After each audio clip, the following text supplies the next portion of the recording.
So hello everyone, তোমরা সকলে কেমন আছো? আশা করছি তোমরা সকলে অনেক অনেক ভালো আছো অ্যান্ড সুস্থ আছো।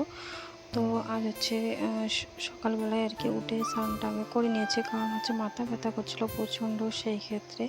তো এইদিকে দেখতেই পাচ্ছ অনেকগুলো বাসনপত্র ধুয়ে নিলাম, আর নেওয়ার পর এখন হচ্ছে কিছু কিছু কাজ রয়েছে সেগুলো করে নেব। তারপর হচ্ছে ওই যে সকালবেলা বরাবরই যে কাজগুলো করি সেটাই আমাকে করতে হবে। তো এইদিকে দেখতেই পাচ্ছ গ্যাসের চুলাটা এতটা বেশি নোংরা হয়ে গিয়েছে যে সেটা মানে পরিষ্কার না করলে যেন অন্য কোনো কাজে আর মন বসবে না। তো সেই ক্ষেত্রে সেটাকে আগে পরিষ্কার করে নিয়েছিলাম।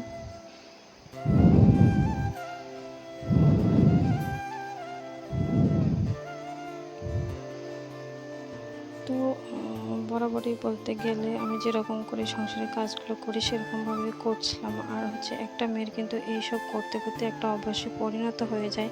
তো ঠিক কিন্তু সেরকম আমারও বলতে গেলে। তো এই যে দেখতেই পাচ্ছ এইদিকে এখন করবো সকালবেলার জন্য নাস্তা রেডি, কারণ হাজব্যান্ড হচ্ছে খেয়ে আবার ডিউটিতে যাবে সেই ক্ষেত্রে। তো এই যে দেখতেই পাচ্ছ আমি হচ্ছে এখানে এখন